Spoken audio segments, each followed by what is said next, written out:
Naglatag na ng timetable si Senate President Cheese Escudero ng impeachment proceedings ni Vice President Sara Duterte. Batay riyan, posibleng simula ng aktual na paglilitis sa July 30. Narito po ang aking report. Hindi minamadali at hindi rin dinedelay. Sabi ni Senate President Cheese Escudero, ang mga hakbang na ginagawa ng Senado kaugnay sa impeachment trial ni Vice President Sara Duterte, hindi tugon sa anumang panawagan ng ibang grupo o personalidad. We are not delaying it, excuse me.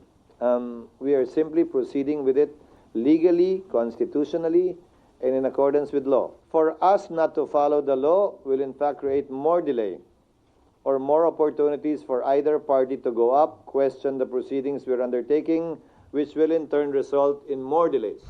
Sa timetable na ipinanukala ni Escudero, pagbalik ng sesyon sa June 2, ipepresenta ng mga kongresistang magsisilbing prosecutors ang articles of impeachment. Aaprubahan naman ng Senado ang revised rules of procedure para sa paglilitis. Sa June 3, manunumpa ang senator judges. Pwede na rin pagkasunduan doon ang pag-issue ng summons na pwedeng ma-issue by June 4.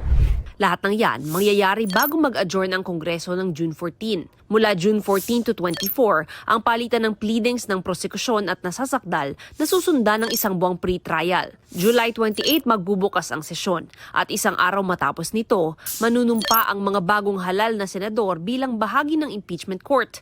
July 30 ipinanukala na simula ng paglilitis. Aaprubahan pa ng Senado ang timetable na ito. Sa proposed calendar ng impeachment, alas 9 ng umaga hanggang alas 2 ng hapon gagawin ang impeachment trial, habang alas 3 ng hapon naman magsisimula ang sesyon ng Senado. Iba ito dun sa nangyari ng corona impeachment na alas 2 ng hapon nagsisimula ang trial at walang time limit.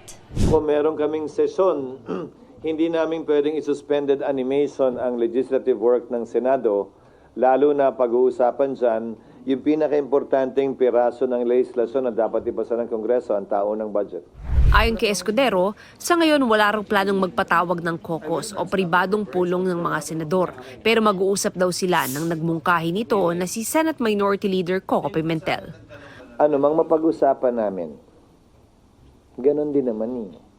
Hanggat hindi kami nagre-resume, baliwala din at walang mangyayari. And unless all are actually available, then we can call one. Mav Gonzalez, nagbabalita para sa GMA Integrated News.